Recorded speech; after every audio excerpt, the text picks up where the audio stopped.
Greetings, my little snowbirds. Today we are reviewing Aryelle and the Secret of Seasons, a game that comes to us from developers Xene and Fishing Cactus and publisher Modus Games. I played this one on Steam. It will also be available on Xbox One, PS4, and Switch for $39.99. Aryelle and the Secret of Seasons is an action-adventure game that takes place in the land of Valdi. The titular character is a young girl whose brother goes missing. Instead of further burdening her parents, who are already grieving the loss of her brother, she decides to take his place and assist the Guardians of Seasons in finding her brother and saving the world that she lives in. Aryelle straight up pulls a Mulan and cuts her own hair, dresses in her brother's clothes, and sets off on this grand adventure. Anyone who's played an action-adventure game in the past would be pretty familiar with the format of this one. You have a map where your objective is always marked in gold. You will explore various towns and villages, and along the way you can also take on side quests, such as playing hide-and-go-seek with the local children who are terrible at hiding, and bringing a man firewood to warm up his family. You may also come across enemies along the way, which if you choose to engage, you can fight them with a very rudimentary battle system. There is a single attack, a parry, and a block option. The combat is really simple and not at all challenging. I played on normal and there was really no time I was concerned because even if I died, I generated right back where I started and there's plentiful health to gather along the way. I should note that sometimes it is difficult to tell that you've actually been hit by an enemy, and sometimes you don't even realize you're about to die before it happens, and your screen just goes black and you think the game has died, but nope, you've died. The other element of the gameplay is gathering the seasonal crystals, which you will need to interact with the puzzles as well as some of the enemies in the game.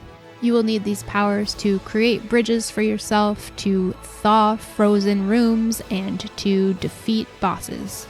If you're ever stuck, just try using one of the seasonal powers and I can almost guarantee that will solve your problem. Throughout your travels, you will also come across merchants that will sell you items that you can wear, such as clothing and masks. Those don't seem to do anything other than cosmetically change your character. There are also some merchants that sell usable weapons like slingshots and upgraded swords. The last type of shop is one that will upgrade your existing weapons. All of these items can be purchased using gold, which is found in treasure chests. These chests are usually hidden throughout the game, some better than others, many times behind waterfalls or in enemy camps. Overall, the gameplay feels functional, but it's never fun or particularly exceptional in any way. Combat is really clunky, as I mentioned before. Sometimes you can't even tell if you've been hit or if you've hit the enemy. Puzzles seemed forced and aren't super fun to solve, nor are they satisfying. And the camera angles at times were just downright atrocious. More bad news. We have to talk about the graphics. There are so many glitches in this game. I don't even know where to start. There was one point where I had to go down on an elevator and my character had her arms out to try and keep herself balanced.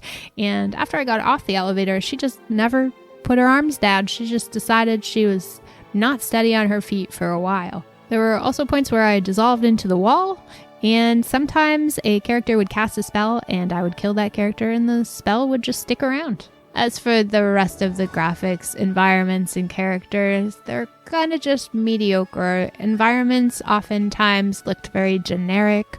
A lot of the characters in the game look exactly the same, and they all have this weird dead behind the eyes look to them. A lot of this reminded me of the early days of computer animated cartoons where they're kind of just thrown together quickly to capitalize on this new market, but there was really no thought or love put into the animation. Nothing really stood out to me here, and I hate to say it, but even the ground looked like multi-grain bread most of the time. But I'm starting to spiral here, so let's turn this thing around. Let's talk about the soundtrack. It's actually pretty good. It's magical and whimsical sounding. Sounds like something you would find in a fantasy movie or cartoon. Songs are well orchestrated, they're inspiring and uplifting, and they get you pumped up for a game that, well, doesn't do much else to pump you up. The rest of the sound design, however, is an odd choice. Voice acting in particular is very jarring, especially when you talk to someone and they just scream at you for some reason. It sounds as if they just followed one guy around throughout his day while he's yawning and screaming in existential dread, and then they just were like, well, we're just going to use this as the voice acting. On the whole, the beautiful bow that is the music can't quite hold this package together. It's bursting at the seams. It's just not working. In conclusion, there's a game here. You can get from the beginning to the end. You might even have some fun doing it, but it's just missing that top coat. I think the implementation of the seasons for puzzle solving is different, and it's something I haven't seen before. It's just missing the mark in the gameplay department. Instead of falling for Ari, I think it triggered my seasonal depression.